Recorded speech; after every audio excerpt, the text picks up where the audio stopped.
Welcome to Scotland. I hate you.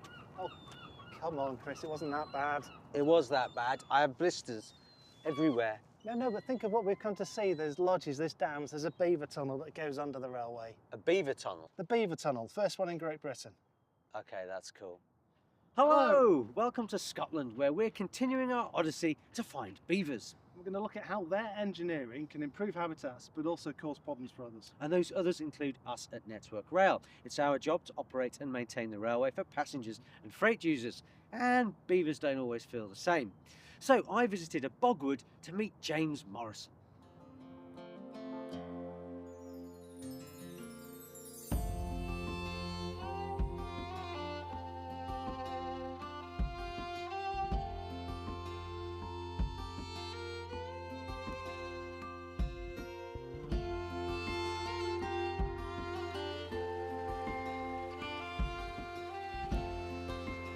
So here we are, the dam.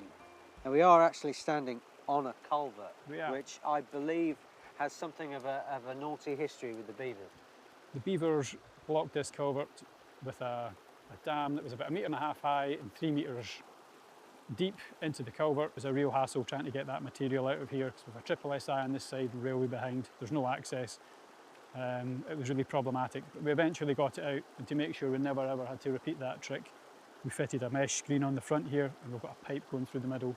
That pipe allows all the other protected species in this area and the aquatic life to flow freely through. The mesh stops them carrying in big material.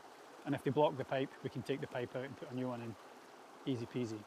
And the impact on the landscape here was quite severe, wasn't it? It wasn't just a little bit of flooding, it was high.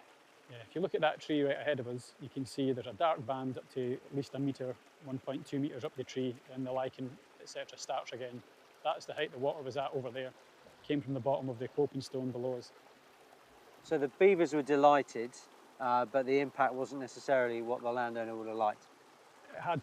It caused some problems for the landowner, and it caused problems for us too, because we can't have blocked infrastructure like this. We could have a washout or something. The culvert, the structure itself could fail. So we needed that gone, and the water levels were preventing the landowner from operating their shooting estate.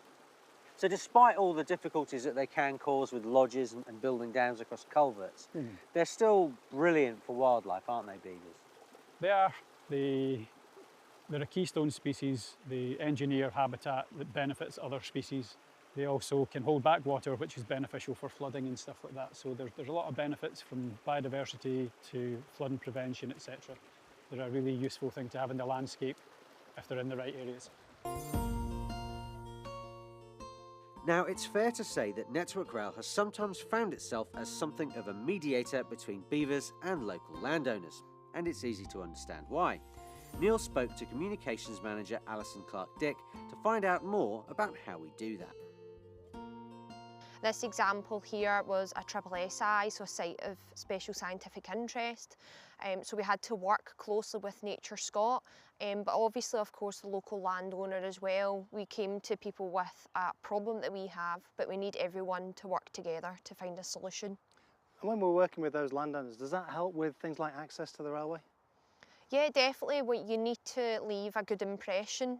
We do rely, as I say, on our small and big landowners to maintain access and have a positive relationship, not just for the team that have worked with them on that instance, but for any other teams at Network Rail that might go in after that as well.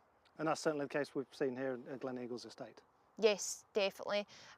We are here today. Thanks to the landowner letting us back in the land.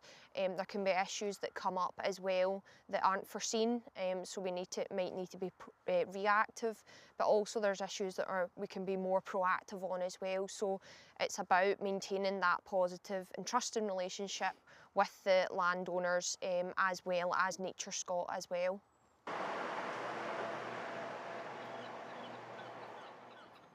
We said beavers were like Marmite, and I think we definitely proved that. And love them or hate them, and I love them, they really are incredible creatures. Yeah, and nature's engineers.